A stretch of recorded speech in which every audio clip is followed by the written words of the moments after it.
లోక్సభ ఎన్నికల బరిలో సినీ టీవీ నేపథ్యం ఉన్న నటులు 20 మందికి పైగా వివిధ పార్టీల నుంచి పోటీ చేస్తున్నారు. ఇందులో ఎక్కువ మంది బీజేపీ తరపున రంగంలోకి దిగారు.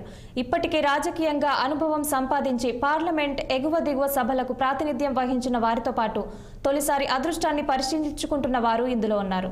వీరిలో డ్రీమ్ గర్ల్ హేమమాలిని అందరికంటే ముందు వరుసలో ఉన్నారు. తమిళనాడులో పుట్టి హిందీ పరిశ్రమను ఏలిన ఆమె బీజేపీ తరపున 2 సార్లు రాజ్యసభకు ప్రాతినిధ్యం వహించారు.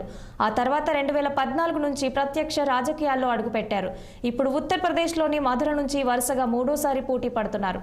సినీ టీవీ నటిగా మోడల్గా గుర్తింపు పొంది రాజకీయాల్లోకి వచ్చిన అనంతరం రాహుల్ గాంధీని ఓడించే స్థాయికి ఎదిగిన 48 ఏళ్ల స్మృతి ఇరానీ ఉత్తరప్రదేశ్లోని అమేరి నుంచి 3వ సారి బీజేపీ తరపున బరిలోకి దిగారు. 2014లో ఇదే నియోజకవర్గంలో రాహుల్ గాంధీ చేతిలో 1.07 లక్షల తేడాతో ఓడిపోయిన ఆమె 2019లో 54,731 ఓట్ల మెజారిటీతో గెలిచారు.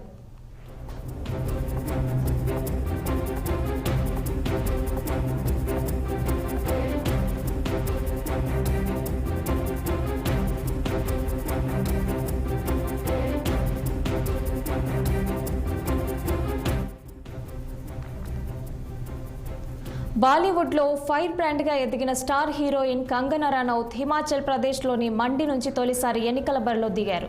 ప్రధాని మోదీ మద్దతుదారుగా బలమైన ముద్ర పొందిన కంగనా ఆ పార్టీలో చేరకముందే కమలం టికెట్ దక్కించుకున్నారు. మీరట్ నుంచి టీవీ రాముడు అరుణ్ గోవిల్ భాజపా తరపున అదృష్టాన్ని పరిశీలించుకుంటున్నారు.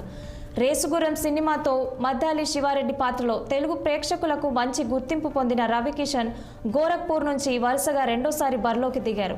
యమదొంగ సినిమాలో జూనియర్ ఎన్టీఆర్తో కలిసి నాట్యం చేసిన పంజాబీ అమ్మాయి నవనీత్ కౌర్ రాణా మహారాష్ట్రలోని అమరావతి నుంచి వరుసగా 2వ సారి తలపడుతున్నారు.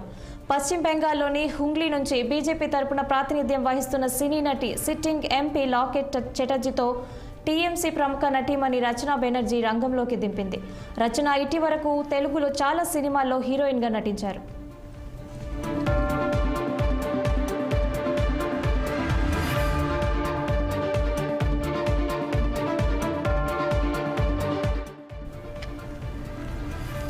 గట్టల్ నుంచి తృణమూల్ సిట్టింగ్ ఎంపీ అయిన సినీ నటుడు దీపక్ అధికారి అలియాస్ దేవ్ 3వ సారి రంగంలోకి దిగారు.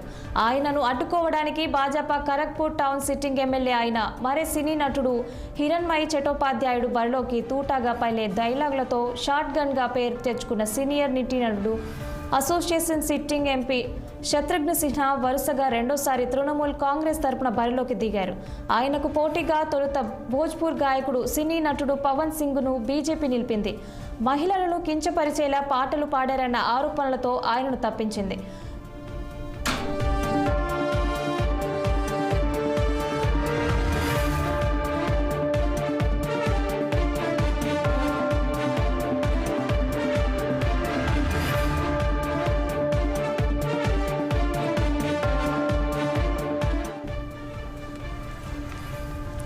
ఉత్తరప్రదేశ్లో మైనారిటీల ప్రాబల్యం అధికంగా ఉన్న అజంగఢ్ లోక్సభ స్థానం నుంచి భోజ్పురి స్థాల్ దినేష్ లాల్ యాదవ్ వరుసగా 2వ సారి బీజేపీలో తరపున రంగంలోకి దిగారు.